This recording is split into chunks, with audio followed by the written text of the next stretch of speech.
Rejeté par son amour Nathalie, qui lui lance le verdict brutal de « assistance publique », le jeune homme retourne chez lui pour faire face à la tyrannie totale de maman Marceline. Elle s'attaque à l'avenir des enfants en jetant leurs affaires d'école.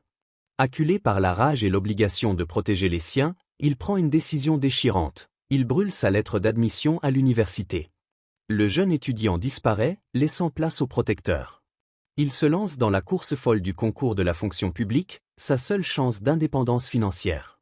La confrontation est inévitable, il croise la marâtre qui, certaine de sa défaite, lui oppose un sourire narquois.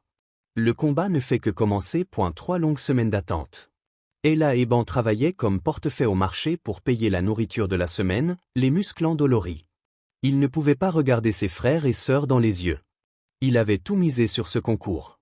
Un matin, le soleil perça le rideau de brume et annonça que les résultats étaient affichés au centre administratif. Ella Eban s'y rendit, le cœur battant la chamade, ses sandales soulevant la poussière sur le bitume abîmé. Une foule dense, anxieuse et bruyante, était massée devant le panneau d'affichage. Les chuchotements se muaient en cris de joie ou en lamentations amères. Ella Eban se fraya un chemin. Sa main tremblait tellement qu'il dut la stabiliser avec l'autre pour lire la liste. Il parcourut les noms, les yeux brouillés de sueur et d'espoir. Il vit des noms qu'il connaissait, des diplômés de grandes écoles, des enfants de ministres. Son nom n'y était pas. La déception fut un coup de poignard. Il baissa la tête, prêt à accepter la défaite. Ella Eban. Regarde mieux, petit. C'était Monsieur Bois, un voisin menuisier qui avait connu sa mère. L'homme, le visage rayonnant, pointait son doigt plus haut sur la liste. Ella Eban leva les yeux. Il vit son nom, écrit en majuscules, juste après le 4e. Ella Eban Nguema, admis. Il n'était pas premier, mais il était là. Le choc fut physique. Il sentit une bouffée de chaleur le submerger, une explosion de joie si intense qu'il dut s'accrocher au mur. Il avait réussi l'impossible. Il avait gagné sa première bataille pour la dignité. Sa vie changea du jour au lendemain. Ella Eban devint fonctionnaire.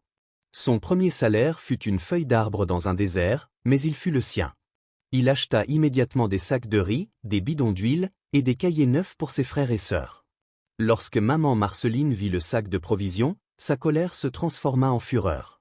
Elle réalisa qu'elle avait perdu le levier de la faim. Mais la véritable réussite ne fut pas le salaire. Ce fut l'adoption silencieuse.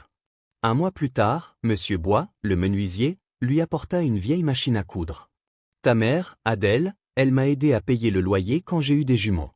Prends-la. Tu feras des retouches pour gagner un peu plus. » Une semaine après, maman Gâteau, la vendeuse de beignets, lui laissa